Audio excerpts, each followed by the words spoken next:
രാഹുലിന് ജാമ്യം, അടുത്ത നിക്കർ തപ്പി കേക്കച്ചൻ.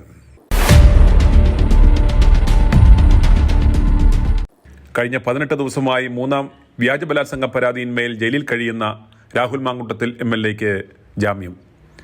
പത്തനംതിട്ട സെഷൻസ് കോടതി ജഡ്ജി N. ഹരികുമാറാണ് ഇന്ന് രാഹുലിന് ജാമ്യം അനുവദിച്ചത്. വിധി പറയുവാനായി ഇന്ന് വെച്ചിരുന്ന കേസിൽ ഇന്നാദ്യം തന്നെ രാഹുലിൻ്റെ കേസ് പരിഗണിക്കുകയും ഒറ്റവാചകത്തിൽ ബെയിൽ ഗ്രാൻഡഡ് എന്ന് പറയുകയുമായിരുന്നു. ബലാത്സംഗമാണ് എന്ന് സ്ഥാപിക്കുവാനായിരുന്നു പ്രതിഭാഗത്തിൻ്റെ ശ്രമമെങ്കിലും ഉഭയകക്ഷി സമ്മതപ്രകാരമുള്ള ബന്ധമാണ് ഇരുവരും തമ്മിൽ ഉണ്ടായിരുന്നത് എന്ന് കോടതിക്ക് കൃത്യമായി ബോധ്യമായതിനാലാണ് രാഹുലിന് ഇന്ന് ജാമ്യം ലഭിച്ചത്. നിലവിൽ മാവേലിക്കര സബ് ജയിലിൽ കഴിയുന്ന രാഹുലിന് ഇന്ന് ജാമ്യ ഓർഡർ ജയിലിലെത്തുന്നതോടെ ഉച്ചതിരിഞ്ഞ് പുറത്തിറങ്ങാനാവും. പാലക്കാട് രാഹുലിനെ സ്ഥാനാർത്ഥിയായി പ്രഖ്യാപിക്കും എന്ന ഘട്ടം വന്നപ്പോഴാണ് കേക്കച്ചൻ രാഹുലിനെ കൊടുക്കുവാനുള്ള അടുത്ത പദ്ധതി തയ്യാറാക്കിയത്. പാലക്കാട് KPM റീജൻസിയിൽ ഉറങ്ങിക്കിടന്ന രാഹുലിനെ രാഖി രാമാനം അറസ്റ്റ് ചെയ്ത് ജയിലിൽ അടയ്ക്കുകയായിരുന്നു. അതുപോലെ രാഹുൽ മാങ്കുട്ടത്തിനെതിരെ ചുമത്തിയ ആദ്യ ബലാത്സംഗ കേസിലെ മുൻകൂർ ജാമ്യാപേക്ഷ ഹൈക്കോടതി ഇന്ന് വീണ്ടും പരിഗണിക്കും.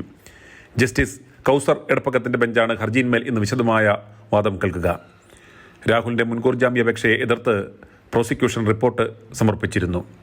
രാഹുലിനെതിരെ പരാതിക്കാരിയുടെ സത്യവാങ്മൂലവും കോടതിയിൽ സമർപ്പിച്ചിരുന്നു. തുടർച്ചയായ വ്യാജ പരാതികൾ നൽകി രാഹുലിനെ ഒരു ഹാബിച്വൽ ഒഫൻഡറായി കോടതിയിൽ ചിത്രീകരിക്കുവാനുള്ള ശ്രമമാണ് ഇപ്പോൾ നടന്നുകൊണ്ടിരിക്കുന്നത്.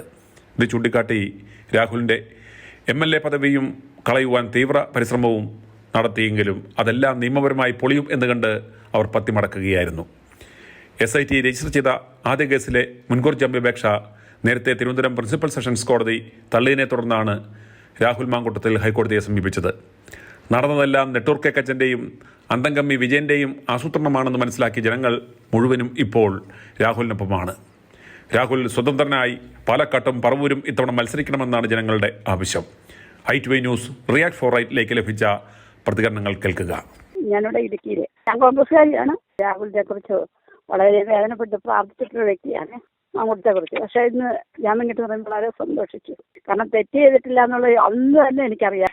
ഏതായാലും ഇതോടുകൂടി തീർന്നല്ലോ ഇനി എന്ത് ചെയ്യും? ഇനിയിപ്പം വേറെ അടുത്തത് എന്തെങ്കിലും കൊണ്ട് ഇതുകൊണ്ട് രാഹുലിന് എന്തെങ്കിലും ഒരു ബുദ്ധിമുട്ടുണ്ടാകുമോ? എന്ത് തോന്നുന്നു വരുന്ന തെരഞ്ഞെടുപ്പിൽ? എന്തായാലും അതിനെ ഒന്ന് കാണണമെന്നും കൂടെ ഉണ്ട് കേട്ടോ. എപ്പോഴെങ്കിലും ഒരു അവസരം കിട്ടിയാലേ രാഹുലിനെ ഒന്ന് കാണണമെന്ന് ആഗ്രഹമുണ്ട്. കാരണം എന്റെ മോൻ പാലക്കാട് ജോലി തന്നെ.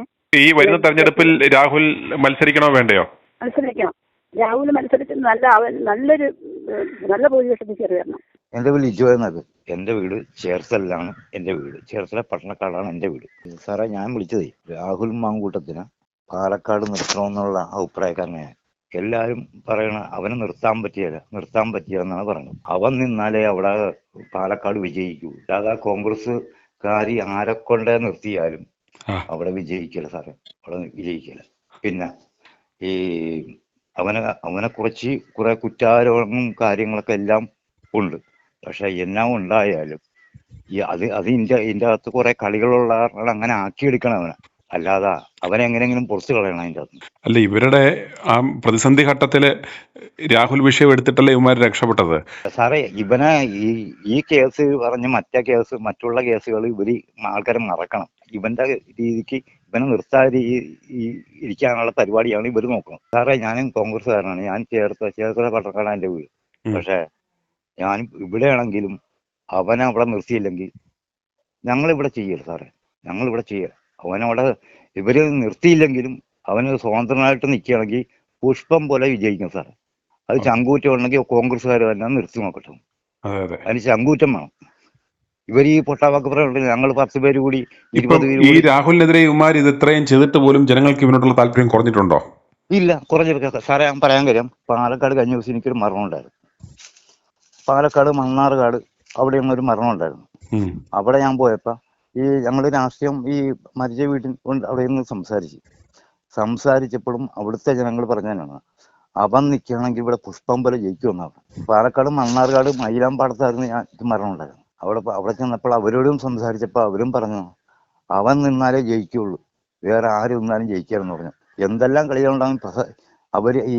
ഇവര് പറഞ്ഞ് ഞങ്ങൾ 10 പേര് കൂടി കമ്മിറ്റി കൂടി തീരുമാനിച്ചെന്ന് കോൺഗ്രസ്സുകാർ തീരുമാനിച്ചെന്ന് പറഞ്ഞു. പക്ഷെ അവര് 10 പേര് കൂടി തീരുമാനിച്ചാലും ഇവിടെ അവന്റെ ഇതിൽ 100 പേരുണ്ടാവും സാർ. അവന് 100 പേരുണ്ടാവും. ഒരു 10 പേര് കൂടിയേ തീരുമാനിക്കുള്ളൂ. അവർ 10 പേര് തിരികെ വിളിച്ചിട്ടുണ്ടെങ്കിൽ ഇവിടെ ജനങ്ങൾ അതിൽക്കുള്ളിൽ 100 പേരുണ്ടാവും. അവൻ നിന്നാലേ വിജയിക്കുള്ളൂ.